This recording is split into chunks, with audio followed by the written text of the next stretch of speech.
Hello, ഇന്ന് ഒരു പച്ചക്കപ്പ കിട്ടിയിട്ടുണ്ട്. അപ്പം കപ്പ പുഴുക്കുണ്ടാക്കാമെന്ന് വിചാരിച്ചു. നല്ല വേവുള്ള കപ്പ കേട്ടോ കിട്ടിയത്. മേടിച്ചതല്ല, കടയിൽ നിന്ന് മേടിക്കലാണെങ്കിൽ നല്ല വെന്ത് കുഴയണ കപ്പയാണ്. ഇത് അങ്ങനത്തെ കപ്പയല്ല കിട്ടിയത്.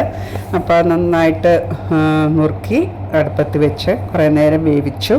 അതിനുശേഷം വെന്ത് കഴിഞ്ഞിട്ട് അതിലെ വെള്ളം ഊറ്റിക്കളയാം. അറിയാമല്ലോ എല്ലാവർക്കും. നന്നായിട്ട് വെള്ളം ഊറ്റിക്കളഞ്ഞിട്ട് വയ്ക്കാം. അപ്പം നമുക്ക് ആ സമയത്ത് അതിനുള്ള അരപ്പ് തയ്യാറാക്കാം. ഉള്ളി ഇടാം, വെളുത്തുള്ളി ഇടാം, പിന്നെ കാന്താരിമുളക് ആട്ടാം. കാന്താരിമുളകാണ് പച്ചമുളകിനേക്കാളും നല്ലത്. ഇതിനൊരു പ്രത്യേക സ്വാദ് കിട്ടും. പിന്നെ ഇതിൻ്റെ കൂടെ ഞാൻ കുറച്ച് ജീരകവും കൂടെ ചേർക്കുന്നുണ്ട് കേട്ടോ.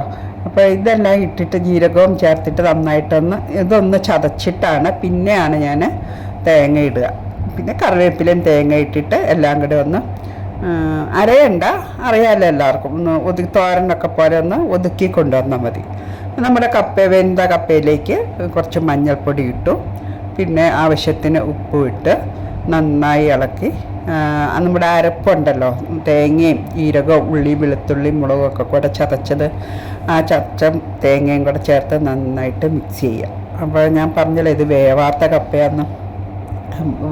അപ്പോൾ അത് ഞാൻ നിങ്ങൾക്ക് ചേരുന്നില്ല, നല്ല കുഴഞ്ഞ് ചേരുന്നില്ല. അപ്പം ഞാൻ കടകോൽ ഉണ്ടായിരുന്നു, അത് തപ്പിയെടുത്ത് കഴുകി വൃത്തിയാക്കി നന്നായിട്ട് ഉടച്ച് ചേർക്കുകയാണ്. എനിക്കിഷ്ടമാണ് ഇങ്ങനത്തെ കപ്പ. വേവാത്ത കപ്പ നമ്മൾ നല്ല എന്താ പറയുക, വെണ്ണ പോലെ വേവുക എന്ന് പറയില്ലേ, ആ കപ്പയേക്കാൾ എനിക്കിഷ്ടം ഇതാണ്. ഇടയ്ക്ക് കപ്പ ഇങ്ങനെ കടിക്കില്ല, അതൊരു പ്രത്യേക സ്വാദല്ലേ. വെന്ത് കുഴയനേക്കാൾ എനിക്കിഷ്ടം ഇങ്ങനത്തെയാണ്. ഇടയ്ക്കിടയ്ക്ക് ഇങ്ങനെ കടിക്കാൻ കിട്ടണം, അതിനൊരു പ്രത്യേക സ്വാദാണ്. അപ്പോൾ ഇത് നന്നായിട്ട് കുഴച്ചെടുത്തിട്ടുണ്ട്. ഞാനിനി ഇതിലേക്ക് കുറച്ച് വെള്ളം ചേർക്കുന്നുണ്ട്. ഇങ്ങനെ വല്ലാതെ ടൈറ്റായിട്ടിരിക്കണം ഇവിടെ ഇഷ്ടമല്ല. അപ്പോൾ ഇത്തിരി വെള്ളം ചേർത്ത് ആ മിക്സിയുടെ ജാറിന്ന് കഴുകി വെള്ളം ചേർത്ത് അരപ്പൊന്ന് വേവണമല്ലോ. അപ്പോൾ ഇതുപോലെ അയഞ്ഞ് കിട്ടണം. അപ്പോൾ ഒന്ന് ചൂടായി കഴിഞ്ഞപ്പോൾ തീ ഓഫ് ചെയ്തു. ഇനി നമുക്കിതിലേക്ക് കുറച്ച് പച്ച വെളിച്ചെണ്ണ ഒഴിക്കാം.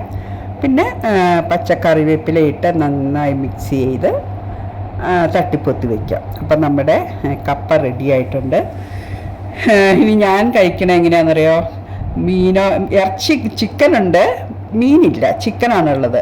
പക്ഷേ ഞാൻ ഇവിടെ എനിക്കും ഹസ്ബൻഡിനും ഇങ്ങനെ കഴിക്കാനാണ് ഇഷ്ടം. തൈരും മുളക് പൊട്ടിച്ചതും കൂട്ടി കഴിക്കാനാണ് ഇഷ്ടം, അല്ലെങ്കിൽ അച്ചാറും.